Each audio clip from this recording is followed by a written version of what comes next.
Today we are going to make hope origami boxes. I call them hope boxes because my students write down their hopes for the school year and then they store them in these really cool boxes. First thing I tell them is we need to start with a square. As you can tell, this is a rectangle. As you go through, you'll be talking about different mathematical principles as well. So to make this a square, we take a corner, fold it down, and you must crease everywhere on here really well. So I'm going to crease it.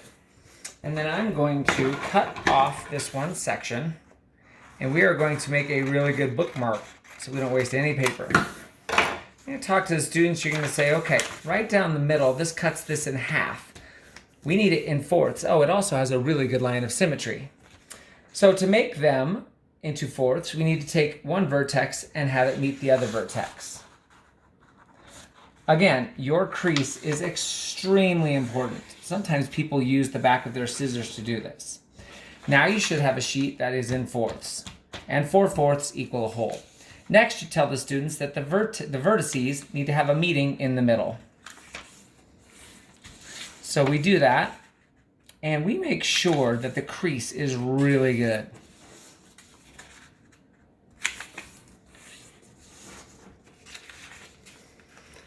When I turn this over at this phase, you should have 4 really good squares. Okay, so we, like an array, we say 2 times 2 is 4. But what we need is 16 squares. So I turn this over, and now we do the closet doors. So I fold this up, crease. I fold this up, and again, the crease is so very important. And then I turn it over, and I show the students, and I say, what do we have? And they usually say 8 squares. And I actually say, you don't have 8 squares, you have 8 rectangles, and we need 16 squares. So then we turn this over and make the next set.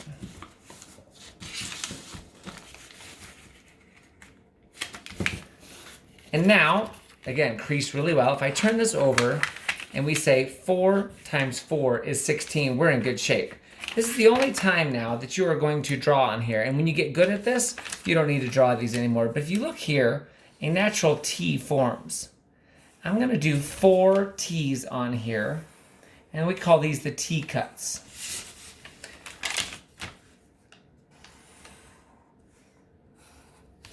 And I draw these really dark for students so that they can see where to cut.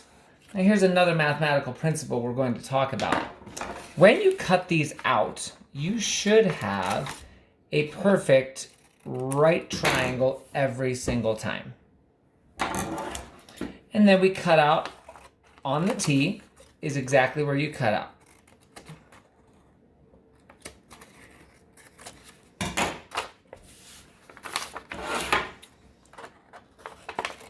Be careful not to cut anything else except on that T.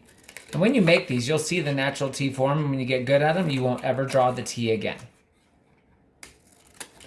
Now, yours looks like this, a little flimsy, a little flexible, and then we bend the sides of the wall up, and we flap this over. If you do this right, you don't need any tape whatsoever. When you bend this over, okay, make sure, once again, that you crease really, really well, okay? Now to have a box, this is either the bottom or the top, you do the same to another sheet of paper. Could be a different color, could be a different size as long as you start with a square. I'm going to push this in here, real gentle like, and I have a really good square that you can use for a variety of activities. Thank you so much for watching.